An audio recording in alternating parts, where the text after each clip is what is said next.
25 दिन बचे एग्ज़ाम को और मैं सोचती हूँ अपने खुद के बारे में जब मैं इस एग्ज़ाम की तैयारी कर रही थी। 10 घंटे पढ़ रही थी मैं, मुझे लगता है, और फिर मुझे लग रहा था वाओ मैं कितनी मेहनत कर रही हूँ, अब आईआईटी में क्लियर करूँगी, बहुत ज़्यादा मोटिवेटेड थी। बट अब जब मैं खुद एक टीचर हूँ, जब मैं स्टूडेंट्स को पढ़ाती हूँ, उनके क्वेश्चंस को देखती हूँ, उनके कन्फ्यूजन को देखती हूँ, तो मुझे रियलाइज़ होता है कि जो मुझे लग रहा था मैं बहुत मेहनत कर रही हूँ, उस पूरे चीज़ के पीछे थी एक बहुत बड़ी मिस्टेक। तो वो जो मिस्टेक है अब मेरे सामने आती है और वो हाईलाइट होती है, एंड मैं चाहूँगी इस वीडियो के एंड तक मैं तुम्हें समझा पाऊँ कि वो मिस्टेक क्या है और तुम वो कैसे ना करो।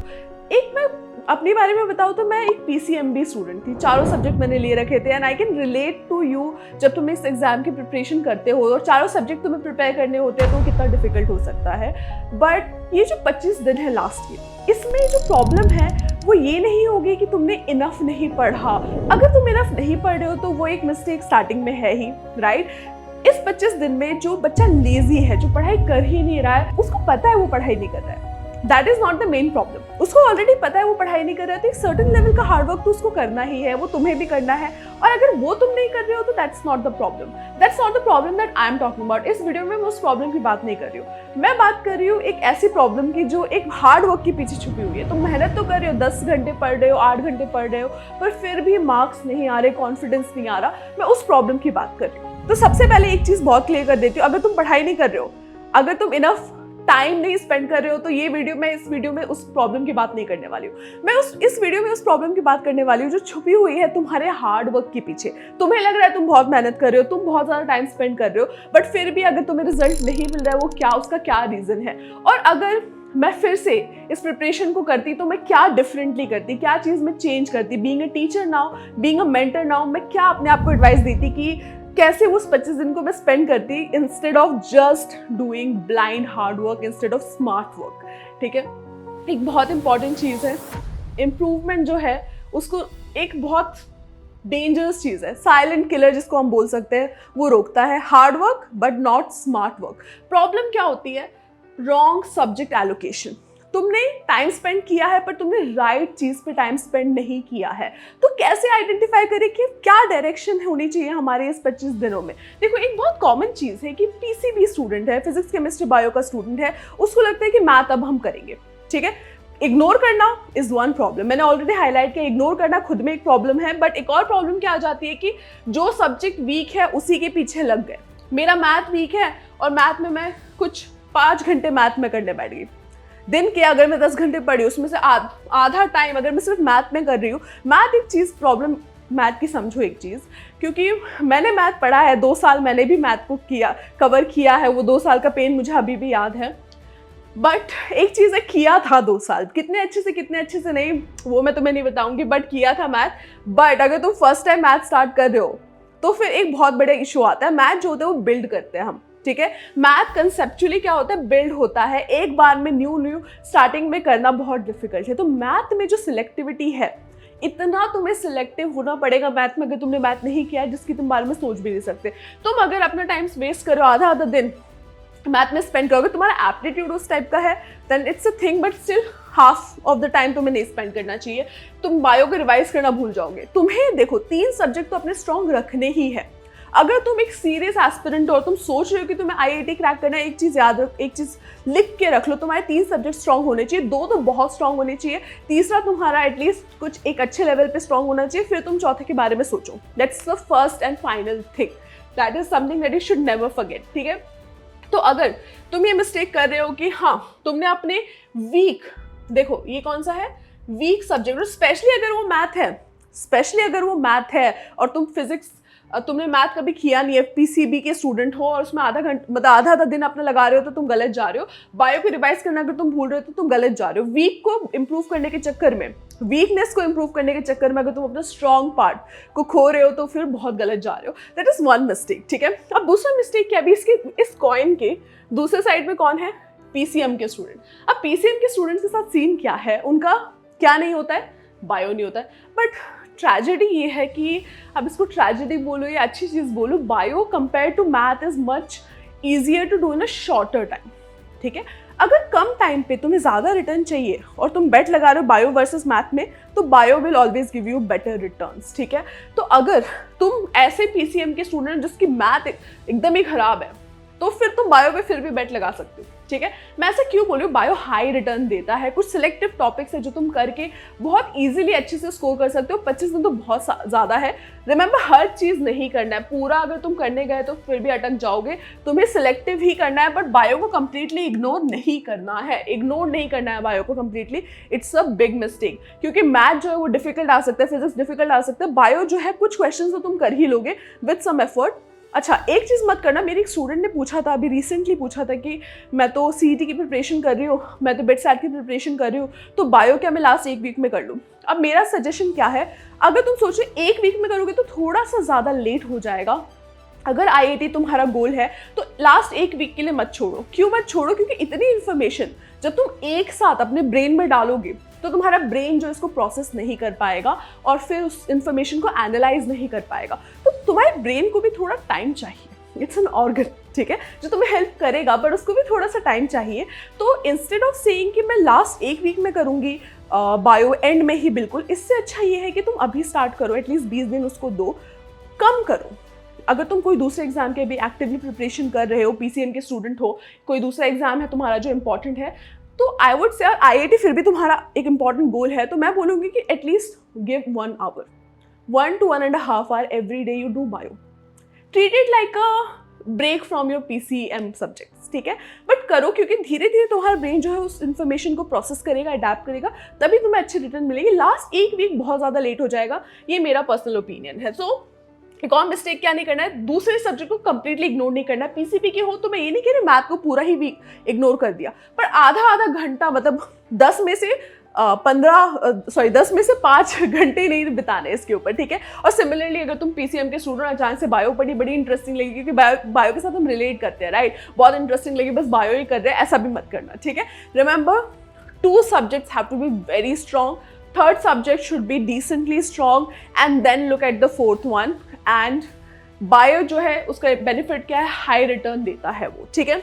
और कौन सी मिस्टेक, एक और ट्रैप है, ट्रैप नंबर 3, दैट इज जो पीसीएमबी स्टूडेंट है वो चारों के चारों सब्जेक्ट्स रोज करते हैं। उनको लगता है हमारे पास तो बहुत बड़ा एडवांटेज है, मेरे को भी लगता था कि बहुत बड़ा एडवांटेज है, चारों सब्जेक्ट्स करेंगे। एडवांटेज है, मना नहीं करूँगी, बट प्रॉब्लम क्या है, कोई भी एक सब्जेक्ट स्ट्रॉन्ग नहीं होना, राइट। मैंने क्या बोला, 2 सब्जेक्ट बहुत स्ट्रॉन्ग होने चाहिए, तीसरा डिसेंटली स्ट्रॉन्ग होना चाहिए, then look at the 4th। सब करने के चक्कर में कुछ नहीं करना इज द ट्रैप जो पीसीएमबी स्टूडेंट्स जिसमें फंस जाते हैं, ठीक है। And lastly, mock test addict. Mock test series खरीद ली, अब क्लास पे की भी है mock test series, 20 full length mock test है, चैप्टर वाइज टेस्ट है। बट अगर इमेजिन करो तुम दिन में एक मॉक दे रहे हो, फुल लेंथ मॉक दे रहे हो 3 घंटे का, मतलब अगर जेन्युइनली अच्छे से बैठ के दे रहे हो, 3 घंटे का टेस्ट तुम दे रहे हो। अगर तुम वैसे हो कि हाँ ठीक है बस ओपन कर लिया, थोड़े 1 घंटे थोड़ा बहुत दे दिया, नहीं आ रहा कुछ छोड़ दिया, तो तुम्हें मॉक तो अभी मत दो, ठीक है। अगर तुम उस स्टेज पे हो तो ऐसे मॉक देने का कोई मतलब नहीं है। सबसे इंपॉर्टेंट चीज़ क्या है, अभी जो मॉक टेस्ट एडिक्ट की मैं बात कर रही हूँ, ऐसे रोज़ मॉक खोल के बैठे, रोज़ मोटिवेट हुए और मॉक ओपन किया, देखा मॉक टेस्ट दिया और डीमोटिवेट होकर बैठ गए, फिर से थ्योरी करने लग गए, ये हो जाएगी बड़ी प्रॉब्लम। इंपॉर्टेंट है मॉक दो, डेफिनेटली देना ही है, इसीलिए मॉक टेस्ट सीरीज सब लेते हैं और हम भी इसलिए प्रमोट करते हैं कि आप लो मॉक टेस्ट सीरीज, चाहे कहीं से भी लो, but take a good mock test series. But very very important क्या होगा कि आप उसको एनालाइज करो। विदाउट एनालिसिस मॉक का कोई मतलब नहीं है, कोई बेनिफिट नहीं है, क्योंकि मॉक तुम्हें क्या देता है, तुम्हें बताता है कि मॉक का मतलब क्या होता है। तुम एक रियल टेस्ट वाले सिनेरियो पे जाओ, राइट। मॉक का वही मतलब होता है। उसको अगर तुमने एनालाइज नहीं किया कि तुम्हारी मिस्टेक्स क्या है, क्या प्रॉब्लम्स है, तो फिर कोई फायदा नहीं है। तो ऐसा नहीं रोज बैठ के मॉक देना है, मॉक देना है space it out, at least week में इमेजिन करो 3 दे दिए तुमने मॉक, पर अच्छे से दिए और उसमें उससे भी ज़्यादा टाइम स्पेंड किया एनालाइज करने में और उन टॉपिक्स को इम्प्रूव करने में। That is very important. एक और मिस्टेक जो मैं बहुत मतलब कॉमनली देखती हूँ, जैसे ही मॉक दिया और मॉक में अच्छे मार्क्स नहीं आए तो बच्चे बैठ जाते हैं थियोरी करने के लिए। थियोरी में भी बच्चे कैसे करते हैं कि दे ओपन अप द चैप्टर, जो भी उनको नहीं आता है उसको फिर से रीड करते हैं।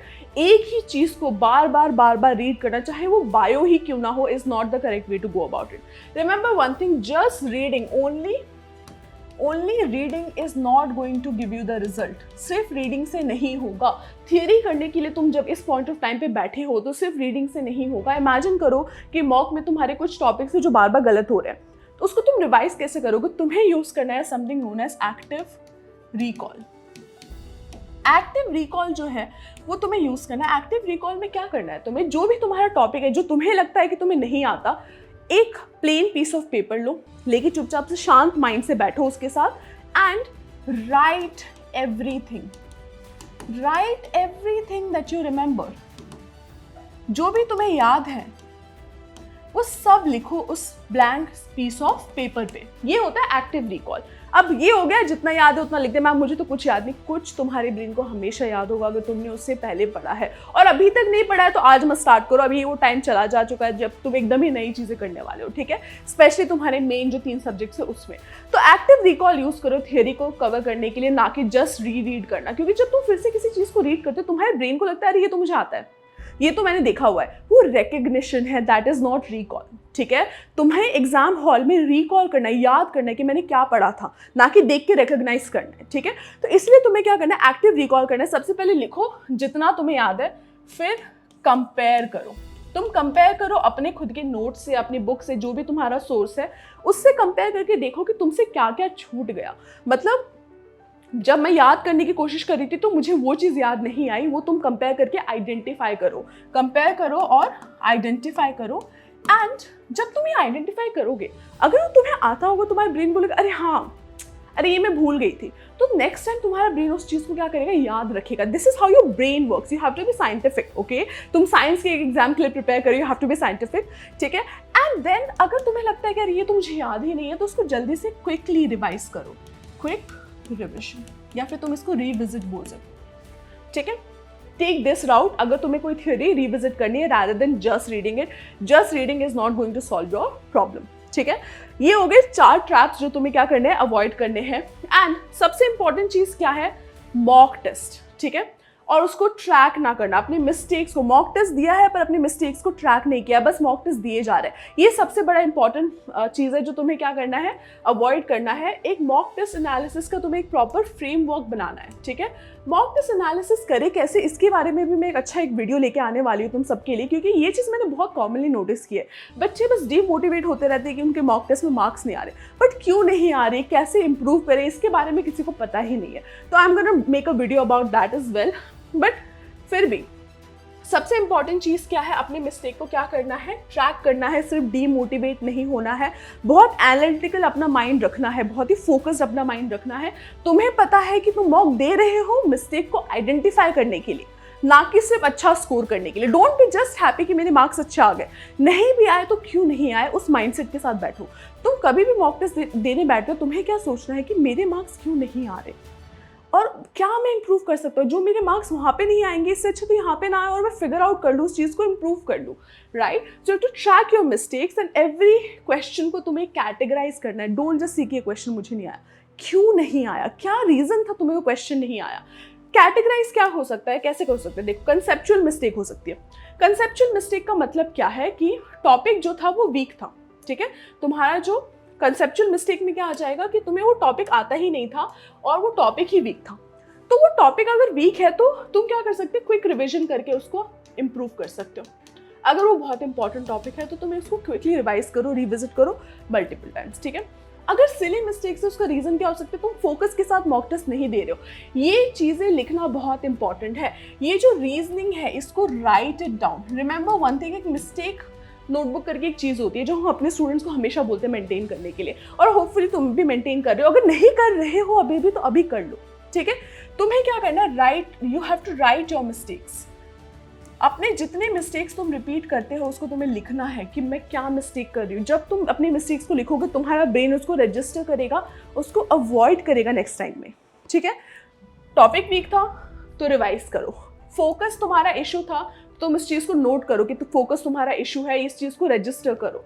और अगर टाइम ही नहीं मिला, मुझे अटेम्प्ट करने का, मेरे को अटेम्प्ट करने के लिए टाइम ही नहीं मिला, टाइम खत्म हो गया था, then you are not attempting the mock test properly. You have to attempt, you have to have a strategy. तुम्हारी एक स्ट्रैटेजी होनी चाहिए मॉक टेस्ट को अटेम्प्ट करने की। वो स्ट्रैटेजी इस पॉइंट ऑफ टाइम पे तुम्हारी नहीं है, अगर टाइम तुम्हारा एक इशू बन रहा है। क्योंकि IIT का जो एग्जाम है वो बहुत ऐसा टाइम रिस्ट्रिक्टिव एग्जाम नहीं है, ठीक है। बायो अगर तुम कोई भी करता है बायो, तो मैं बोल सकती हूँ कि 10 मिनट में कर सकता है बायो, अगर किसी बच्चे ने बायो अच्छे से की है। और अगर तुम बायो अच्छे से कर ही नहीं रहे हो तो तुम्हारा बायो वाला जो टाइम हो तो बाकी सारे सब्जेक्ट्स के लिए है। तो ऑब्वियसली टाइम तुम्हारा इशू होना नहीं चाहिए, बट फिर भी अगर इशू बन रहा है तो कुछ ना कुछ स्ट्रैटेजी में प्रॉब्लम है कि मॉक टेस्ट को एक्चुअली अटेम्प्ट किया कैसे जा सकता है। दूसरा, गेस कर दिया तुमने। काफ़ी बार बच्चे फ्रस्ट्रेट हो जाते हैं पेपर से और बस गेस कर देते हैं, तो तुम प्रॉपरली रिस्क को कंट्रोल नहीं कर रहे हो। ये एक बहुत ही कॉमन टेंडेंसी है कि हमें लगता है जल्दी से जो भी लग रहा है वो उसको कर दे।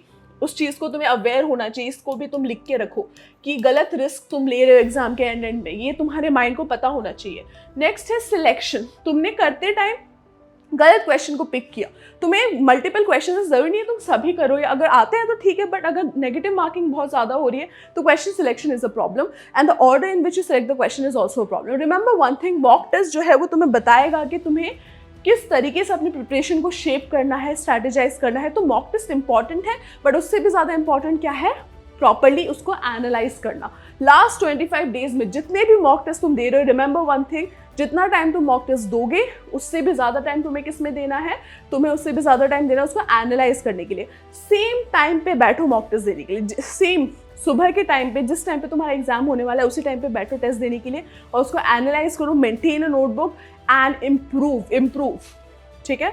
दूसरी चीज़ एंड एंड में, अगर मैं इस चीज़ को प्रॉपरली समराइज करूँ, क्या नहीं करती मैं, अगर मैं खुद प्रिपेयर कर रही होती लास्ट 25 दिन में मैं अपने आप को क्या एडवाइस देती कि जो नहीं करना है। वेरी वेरी इंपॉर्टेंट, कोई भी नया सोर्स मत उठाओ, कोई भी नया चैप्टर जो आज तक नहीं देखा है मत उठाओ, अनलेस अनटिल तुम 4th अपने सब्जेक्ट की बात कर रहे हो तो भी बहुत सिलेक्टिव उठाओ। तो एक चीज़ जो नहीं करनी है वो है कि नई बुक को स्टार्ट नहीं कर रहा है, ये नई एक फैंसी बुक आई है उसको मैं स्टार्ट करता हूँ, नो, डोंट डू दैट। सारे सब्जेक्ट्स को इक्वल टाइम देना, आइडेंटिफाई करो, रिमेंबर ग्रीन, येलो, रेड, कौन से सब्जेक्ट किस कैटेगरी में है और उसके अकॉर्डिंगली तुम्हें क्या करना है, टाइम अलॉट करना है। अगर तुम्हें पता है मैं किस बारे में बात कर रही हूँ तो अपने प्रीवियस स्ट्रैटेजी वीडियो के बारे में बात करो, go and watch that. Strongest subject को इग्नोर ही कर दिया, जो तुम्हारा स्ट्रॉन्गेस्ट पॉइंट है उसको तुमने इग्नोर कर दिया, that's gonna be the biggest mistake. Remember strongest subjects पे भी फोकस करना है, उसको भी रिवाइज करना है। एंड मॉक टेस्ट को तुमने किसी एनालाइज करने के बिना एनालाइज करके तुम बस अटेम्प्ट करो, that is gonna be the biggest mistake. You have to treat the mock test as a tool. इसीलिए एक अच्छा मॉक टेस्ट होना बहुत इंपॉर्टेंट है, ये तुम्हारे लिए एक टूल होने वाला है तुम्हें जज करने के लिए कि एक्चुअली ये एग्जाम में आएगा और ये मुझे आता है या नहीं आता है। अननेसेसरीली डिफिकल्ट या अननेसेसरीली ईजी दोनों नहीं होना चाहिए, अच्छा बैलेंस होना चाहिए तुम्हारे मॉक टेस्ट में और उसको एनालाइज तुम्हें करना है। रिमेंबर वन थिंग, अगर तुम कंफ्यूज हो अपनी स्ट्रैटेजी को चेंज करना तुम्हें चाहिए, बट ऐसा नहीं है कि बस रोज़ चेंज कर रहे हो। अगर तुम अपनी स्ट्रैटेजी रोज़ चेंज कर रहे हो तो तुम कंफ्यूज्ड हो। ठीक है, तुम्हें एक स्ट्रैटेजी अपनानी है, एक स्ट्रैटेजी बनानी है, उसको अपनाना है, उसको छोड़ना नहीं है।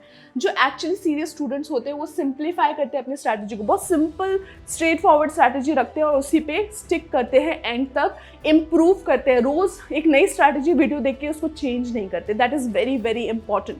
This is the biggest mistake that you can make. New book, YouTube में स्क्रॉल करे जा रहे हो, नई नई स्ट्रैटेजी वीडियोस देख रहे हो, अपनी नई नई स्ट्रैटेजी बना रहे हो हर रोज़, बिगेस्ट मिस्टेक। सारे सब्जेक्ट्स में इक्वल टाइम देना is a very big mistake. Strategically तुम्हें टाइम अलॉट करना है एंड अपने स्ट्रॉन्गेस्ट सब्जेक्ट्स को बिल्कुल भी इग्नोर मत करो। And mock test without analysis is not taking you anywhere, remember that. But do remember, ऐसा नहीं है कि तुम मॉक टेस्ट दो ही मत। अब मैं अपने बारे में तो बताऊंगी, मेरा मॉक टेस्ट भी है जो तुम्हें देना चाहिए मेरे हिसाब से, according to me, with all my biasness.